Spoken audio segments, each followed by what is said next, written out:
What's going on, guys? Welcome back to another nighttime POV. We're in for a bit of a wet one today, and it just kept getting wetter and wetter the longer I was out. There was lots of brollies, loads of wet reflections, and loads of people trying to shelter from the rain. We're going to be hitting the streets with the viltrox 25mm f1.7 and the Fujifilm X-S10. I know I've been out a lot with this lens just lately, especially in some of my recent POVs, but I've been really enjoying the challenge of shooting a little wider, and there's definitely been a lot of misses in there, but through making these errors and subjectively looking at the types of shots I've been getting and going for, I feel like I've been able to refine my eye a little bit more, and spotting compositions that suit this focal length a little better, rather than shooting like I normally would on something a little tighter. This focal length really lends itself to more documentary style and capturing the complete picture of what's going on.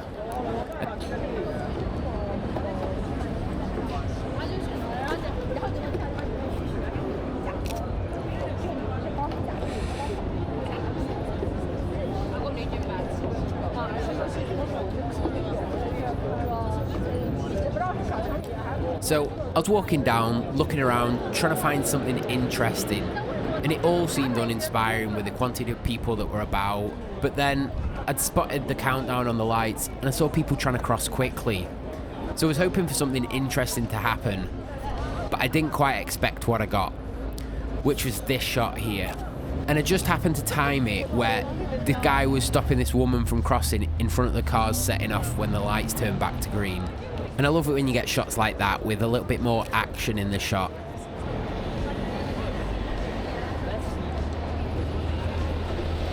As I was trying to decide which direction I was going to go, I noticed this bike coming in the distance, so I quickly tweaked my settings to go for a panning shot. And me going for the panning shot probably comes as no surprise to any of you.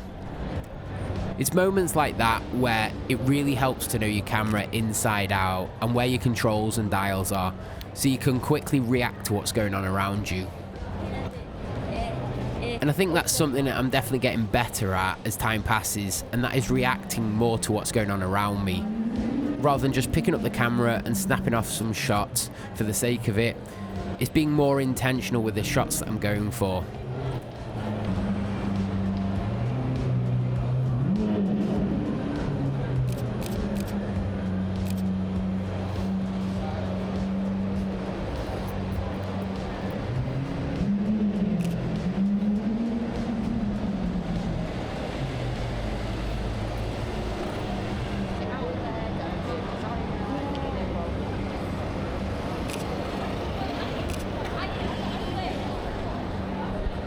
As time passed, I did start to think this walk was off to a bit of a slow start, but then it was at this point the rain started to come down and more brollies started to appear.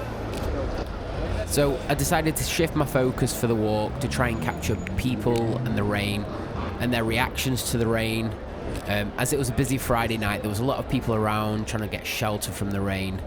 So I shifted my focus to try and focus on those kind of scenes.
When I saw this group of ladies trying to take some photos in the rain, I had to take a quick picture. Definitely captures an air of the moment. Here I'm just trying to use the traffic lights as an almost a bit of frame to try and remove some of the people in camera from around them, just to try and make a bit of a cleaner image.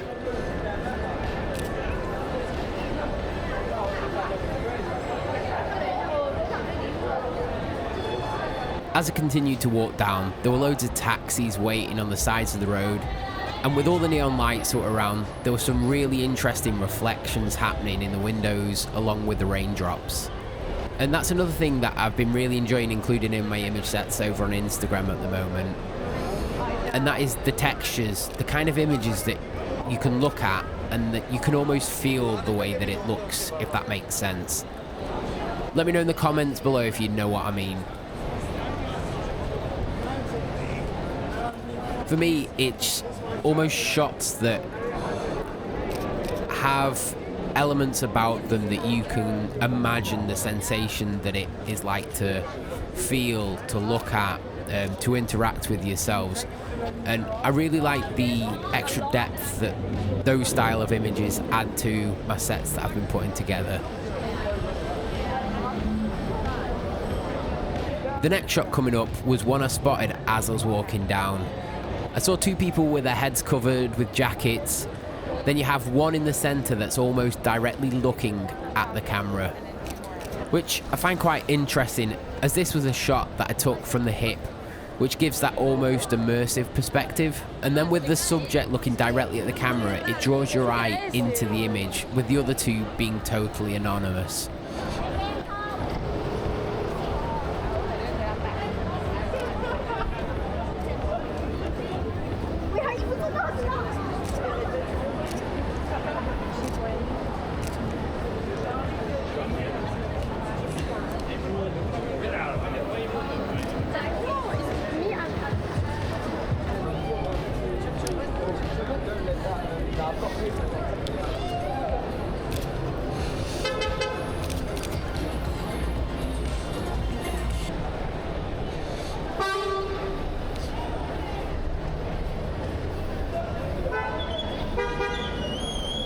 It's shots like these that make me really enjoy street photography, capturing the unexpected or things that I'm personally not used to seeing around. Like this guy here stood waiting in his suit, his bowler hat, and he stands out from his surroundings, but he also blends in with London and the atmosphere that is around. So yeah, I had to capture a few shots here. I tried to wait a little while to try and get a cleaner shot of him on his own with nobody else around, but tonight wasn't the night and those people just kept coming and there was a lot of traffic around, and sometimes you just have to know when to move on from a shot.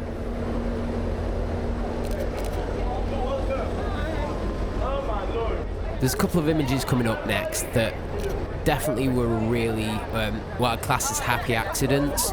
I really like the way that they came out, and it's the way this group was huddled under the brolly, chatting, going about their Friday night, but it tells a story of that moment. It's not just an image of something, there's actually something going on in that image.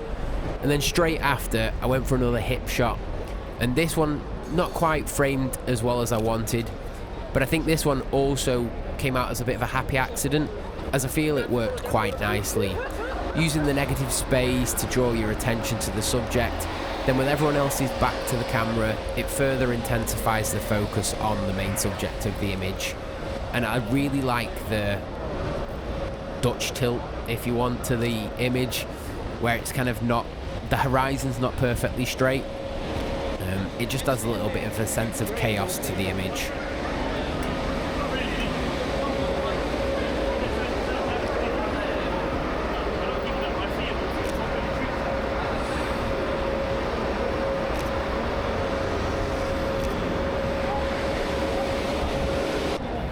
I know I keep banging on about this, but when it's like this, there's nights, there's reflections. Reflections are just one of those things that they can help bring an image to life. Reflecting off the ground, reflecting off those things around them.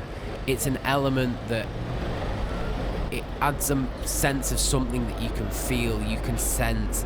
You almost feel the lights when you look at images with the reflections on. You can picture how wet it was on the day, that kind of thing. So yeah, I know I'll keep banging on about reflections and the way that it makes an image feel, but there's just something to me personally that I think it adds so much more to an image than when there's not reflections there.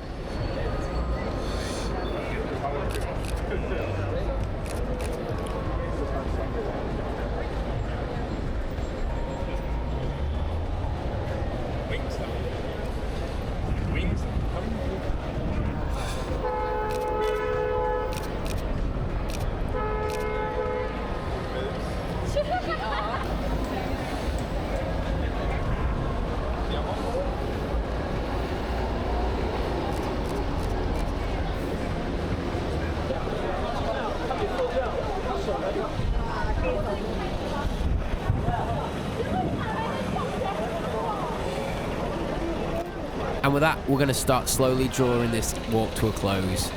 I hope you've enjoyed tagging along. Drop a comment, hit a like if you've enjoyed the video, and subscribe for more street photography and photo walks. Check out the channel memberships if you want to support and help the channel grow. Remember, be safe out there, and with all that said and done, I'll catch you in the next one.